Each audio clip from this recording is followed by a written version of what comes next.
Welcome back, students. This is perhaps the last video for the disintegration of the Soviet Union. In the previous video, I talks a lot about what are the events preceded to the disintegration of the Soviet Union, what are the factors responsible for the disintegration of the Soviet Union, and the last and the master stroke. And rather, in my previous video, I was talking about that the immediate cause for the disintegration of the Soviet Union could be Mikhail Gorbachev, the last president of USSR himself.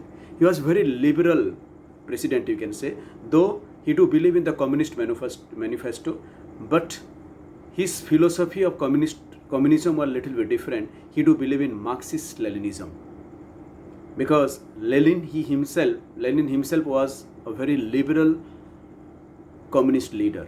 But in the later period of time, almost all of the successor, you can say, before Gorbachev, almost all of them, they are the hardliners. But Mikhail Gorbachev was the staunch follower of Marxist-Leninism.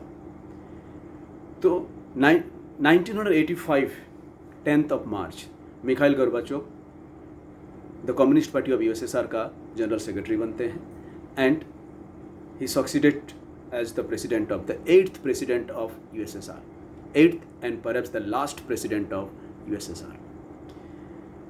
The gentleman, he himself was a very liberal. He do follow the basic policy of Marxist-Leninism, and वो liberalism लाना चाहते थे अपने देश में.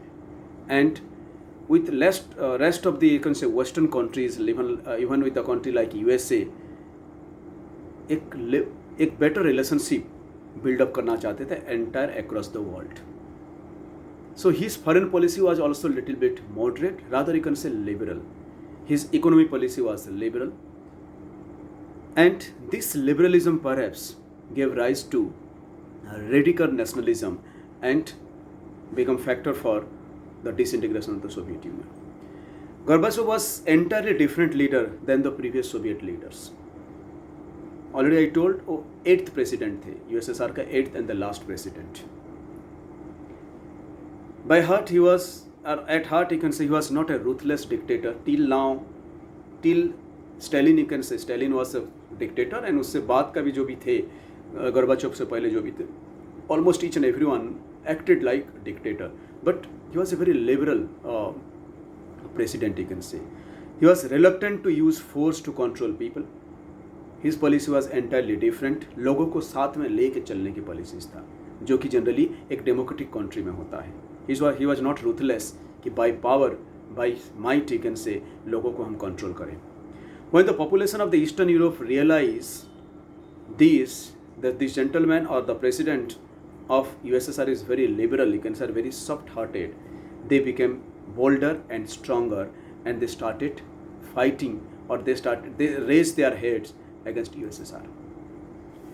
Already I discussed about the economic failure of communism. Communist country, they failed to coping off with almost all those capitalist country. जो capitalist country का जो GDP growth rate था, जो economic development था, the development in terms of, you can say, technology, education, बहुत advanced था as comparison to the communist country. So that was also a major reason for the failure of the disintegration of the Soviet Union. Role of the technology, 1980s, that was an era of Twitter, Facebook and all those things. लेकिन Russia अभी भी far behind था. उनका technological upgradation development नहीं के बराबर था.